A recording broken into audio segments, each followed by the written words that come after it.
Madam President, I Proceed. got his word. He is not seconding the motion of my amiable friend, the former Majority Leader, Senator Mick Zubiri. Madam President, the motion was premised on Section 93 of the Senate Rules. May I read this again, Madam President? Acts and language which offend a senator or any public institution shall be deemed unparliamentary. Madam President, I have not heard any word from Senator Jaime Marcos that offended the sensibilities of our counterparts in the minority. I think what is being objected to, Madam President, which is not covered by the rules, are the videos that were presented during or before her speech. Pwede ko bang malaman, Madam President, kung yung pinay-strike out, kasama po yung video na nakita natin na kung saan ay nagsasalita ang ating kasama, Senator Risa Ontiveros. Kasi po sinabi niya, while VP Sara is in power, the threat of a full-blown Duterte comeback is still a very real and present danger. Sa akin po, walang problema yun. Opinion niya yun eh. And we have to respect that opinion. Yun po ba'y pinaalis natin? Gusto ko lang pong malaman, isa-isahin natin. Pangalawa po, nakita ko rin po yung sarili ko. Kasi po, ako'y naanyayahan sa isang television program, tinanong lang po ako, totoo po bang merong connection yung coup? Kasi po, ang tawag coup eh. Hindi naman po coup, yung karaniwang nangyayari po sa buhay ng Senado yun eh. Palitan talaga yan. Maraming beses na po yan. Ang sabi ko po, kasi kinukonekta daw nila sa impeachment. Sabi ko, hindi po siguro. Sabi ko, dahil sa ngayon, 12 kami. Hindi mo kinakailangan naming mag-coup para lamang i-prostrate natin yung impeachment. Palagay ko po, hindi. Yung po bang opinion ko na yun, tatanggalin? Gusto ko lang pong malaman. Kasi po, meron pa po nga sinabi, sinungaling. Meron din po nagsabi gano'n eh.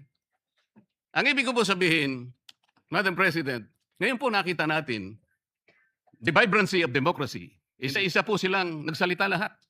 Nabigyan ng pagkakataong ipaliwanag ang kanilang panig.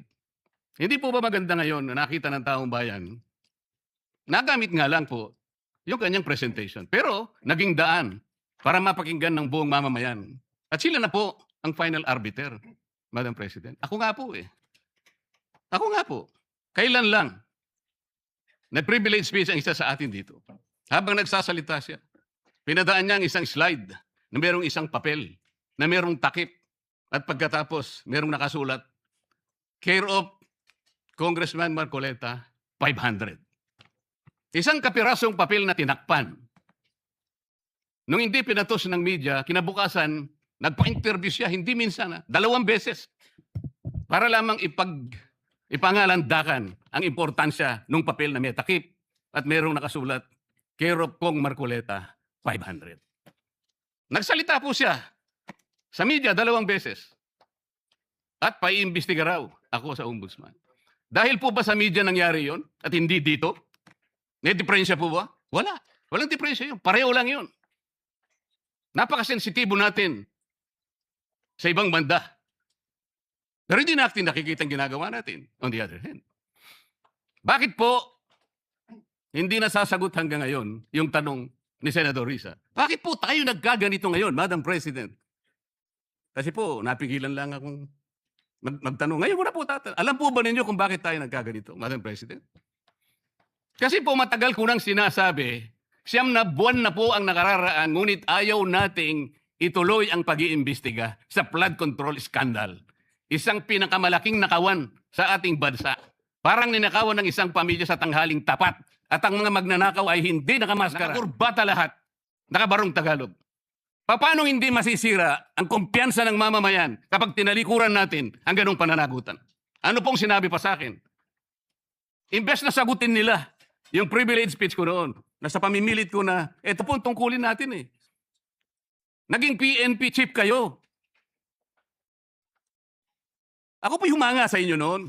Hindi ko na ikukwento yung lahat ng ito. Bakit gayon? Bakit hindi natin gawin lahat yon? Alang-alang sa interes ng bayan. Kaya po tayo sumadsad ngayon dahil yung pananagutan na yun, pinipilit po nating pigilin. Ang dami po nating pinagtatakpan. Tumayo siya, imbes na sagutin niya ang aking sinasabi, Ano po sinabi niya? Kung ano-ano po sinabi, nagpalabas din po siya ng napakaraming video na kinakampihan ko si Diskaya, nag-bla-bla-bla, na ang asawa ko raw ay independent na ganito. Lahat po. Pati yung tayo ko sa Congress noon, na sinasansala ko yung mga kasama ko because ngayon ko lang nakita ang Vice President, nagpipresent siya ng budget for 2025. Inaaglahi siya sa budget 2022 and 2023. Yung mga ganun po. Bakit po ngayon biglang nagbago ang kulay natin? Bakit po ganyan tayo ngayon? Bakit po napakababa? Siguro po, kung may pagkakataon tayo, maring bukas o kang makalawa, makikita po ninyo yung complete video yung nangyayari nung Lunes, May 11, 2026. Kung paano, alas 7 pa lang ng umaga, nandito na yung tropa ng NBI na nakipag-coordinate sa opisina ng OSAA. Sapagkat balak pala nilang hulihin ang isang senador.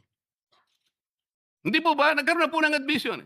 Tinanong ko pa nga yung ating former SP kung nakita niya yung warrant of arrest. Pinakita ba sa'yo? Sabi naman niya, hindi. Naniwala po. Ngunit bakit sinabi niya, o ikaw mag-coordinate kayo sa USAA?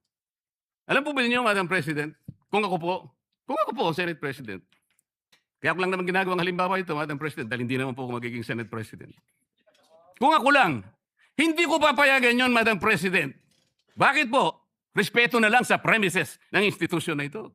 Oh, gawin niyo ang gusto niyong gawin. Huwag dito. Nakikiusap ako, utang na loob. Huwag dito. I will do that. Pero ano po nangyari? And the rest is history. Hinabol po ng hinabol, kamuntik na pong nahulog sa hagdanan ng Senator Bato. Ganun po ba ang pagtrato sa isang senador? Sinasagot ko po yung tanong, bakit po tayo nagkaganito? Isipin po ninyo, bakit hindi kayo magsimula doon? Meron po bang isa sa mga minority counterparts natin ngayon, Madam President? Meron po bang isa na sumama sa akin nung ako'y nagsasalita na parang si John the Baptist, ako na lang ang isang nagsasalita. Ituloy natin ang investigasyon. Meron po ba silang lakas ng loob na samahan ako? Madam President? Wala po. That's why I'm objecting to the motion. Wag po tayong balat sibuyas. Wag po tayong balat sibuyas. Salamat po, Madam President.